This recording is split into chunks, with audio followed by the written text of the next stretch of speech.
Chapter 9, Battle of the Sea Monsters. The sea is getting wider and wider, and in the distance John sees a bright reddish energy source above the cave ceiling. This radiates very intensely and must be responsible for the reddish atmosphere. But the heat emanating from this energy source does not seem to be very high. It is clear to John that this light source does not have a natural origin.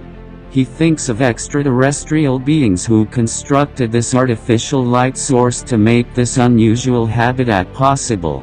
He also sees clouds that have formed due to the artificial atmosphere. There are also fish in this underground ocean. The yacht is accompanied by flying fish about 5 feet long. These use the bow wave and jump out of the water. They unfold their fins, which then turn into broad wings, and glide several meters above the water surface. One of these strange fish had so much buoyancy that it landed in the middle of the yacht. Ramirez quickly catches the fish and begins to gut it. He skillfully cut the fillets out of this fish and prepared dinner. All three agree that this fish is particularly delicious.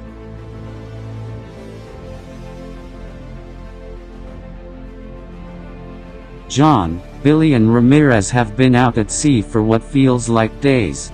Rufus, the male Labrador, is bored and desperately needs some exercise. He is lying in the corner of the control room and watching John look for land with his binoculars. Ramirez comes in and says, "Hey John. Look. I found a fishing rod here." John asks, "Do you know how to use this?" "Of course. I grew up fishing," Ramirez replies. Billy comes over and says, "Hey guys. Our supplies are running low." John replies, "Don't worry. Look, Ramirez has found a fishing rod and is going to catch a few fish for us." Billy replies, "Well, I'm curious. Do you have any fishing bait?" Ramirez replies annoyed, "Of course. There's a whole range in a suitcase right where I found the fishing rod." Billy then says, "Well, let's go. I'll help you with that." Ramirez and Billy go to the deck and are accompanied by Rufus, who is watching the two curiously.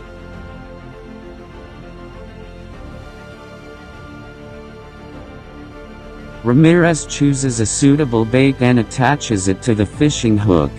"Careful," says Ramirez and throws the bait into the water with a good swing of the fishing rod. They both wait. Nothing happens. Ramirez uses the crank to retrieve the fishing hook and changes the bait. He repeats the process.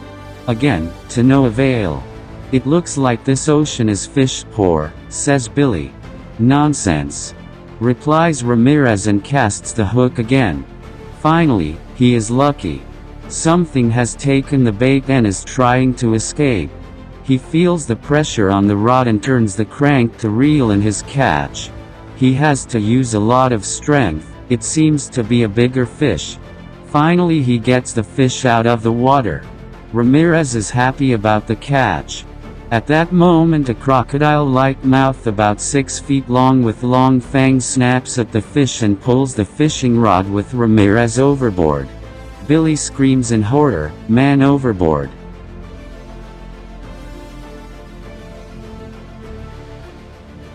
Ramirez doesn't even know how it happened. He tries to surface and sees a large shadow coming towards him from the depths. In wild panic he tries to get back on the yacht. The beast is just about to snap at him when it is attacked by an even larger creature. Ramirez reaches the ladder at the stern and climbs up at the last moment. John comes out of the driver's cab and all three see the fight between the prehistoric sea monsters. It is a fight between an ichthyosaur and a thalidosuchian. An ichthyosaur is a whale-like creature and a thalidosuchian is a prehistoric crocodile. Both are armed with very long, pointed, sharp teeth. The ichthyosaur has the advantage in size and cuts the crocodile in half with one bite. The water turns blood red and the remains of the prehistoric crocodile slowly sink. John, Billy and Ramirez are relieved that they are safe on board. This underground world is very dangerous. Ramirez immediately gave up the idea of fishing. The three hope that they will find a way out of this hell. Billy takes Ramirez to his cabin. The poor man is visibly in shock. John steers the yacht towards the artificial light source. He suspects that this must be the center of this underground world.